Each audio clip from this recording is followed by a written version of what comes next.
Good morning dear students. Class BEd first year.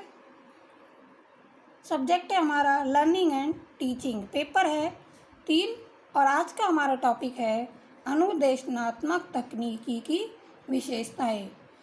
Last class में अनुदेशनात्मक तकनीकी की अवधारणा और पाठ्य वस्तु के बारे में बताया था।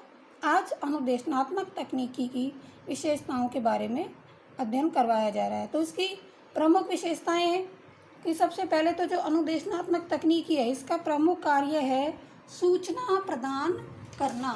अनुदेशनात्मक तकनीकी का प्रमुख कार्य है सूचनाएं प्रदान करना। दूसरी बात, अनुदेशनात्मक तकनीकी के माध्यम से ज्ञानात्मक उद्देश्यों को अधिक प्रभावशाली विधि से प्राप्त किया जा सकता है। इसके द्वारा उद्देश्यों की प्राप्ति का मूल्यांकन करके शिक्षण प्रक्रिया को आवश्यकता अनुसार सुधारा जा सकता है। कि जो अनुदेशनात्मक तकनीकी है उसके द्वारा उद्देश्यों की प्राप्ति का मूल्यांकन करके शिक्षण प्रक्रिया को आवश्यकता, जितनी इसमें आवश्यकता है उसके अनुसार उसको सुधारा जा सकता है। यह शिक्षण तथा सीखने की प्रक्रिया को प्रेरित करने में सहायक है। जो अनुदेशनात्मक तकनीकी है वह शिक्षण तथा सीखने की प्रक्रिया को प्रेरित करने में सहायक है। यह पाठ्य वस्तु तथा इसके तत्वों के तार्किक क्रम पर बहुत ध्यान देती है। कि जो ये पाठ्य वस्तु होती है और उसके जो तत्व होते हैं उनके तार्किक क्रम पर ये बहुत ध्यान देती है। अनुदेशनात्मक तकनीकी में शिक्षकों के अभाव में शिक्षण प्रक्रिया जारी रखती है। इसमें छात्रों को सही अनुक्रियाओं की पुष्टि द्वारा निरंतर पुनर्बलन दिया जाता है।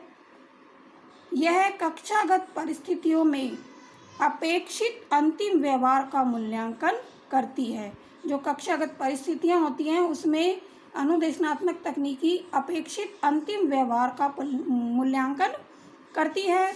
यह कक्षागत परिस्थितियों में अपेक्षित व्यवहार का अंतिम मूल्यांकन करती है और अनुबंध अनुक्रिया सिद्धांत पर आधारित है। जो अनुदेशनात्मक तकनीकी है वो अनुबंध अनुदेशनात्मक सिद्धांत पर आधारित है। अनुदेशनात्मक तकनीकी के क्षेत्र में प्रयोगों शोध कार्यों की सहायता से अनुदेशनात्मक सिद्धांतों का विकास किया जा सकता है। और अनुदेशनात्मक तकनीकी में पाठ्य वस्तु के स्वरूप का विश्लेषण गहनता से किया जाता है, जिससे क्या होता है कि छात्र, अध्यापक और शिक्षकों के में पाठ्य वस्तु के प्रति सूझ का विकास होता है। तो इस प्रकार से अनुदेशनात्मक तकनीकी की ये सभी विशेषताएं हैं, जिसमें इसका प्रथम कार्य है कि उसका सूचनाएं प्रदान करना और अनुदेशनात्मक तकनीकी के माध्यम से ज्ञानात्मक उद्देश्यों को अधिक प्रभावशाली विधि से प्राप्त किया जा सकता है। तो इस प्रकार से आज आपको अनुदेशनात्मक तकनीकी की ये सभी विशेषताएं बताई गई है। धन्यवाद।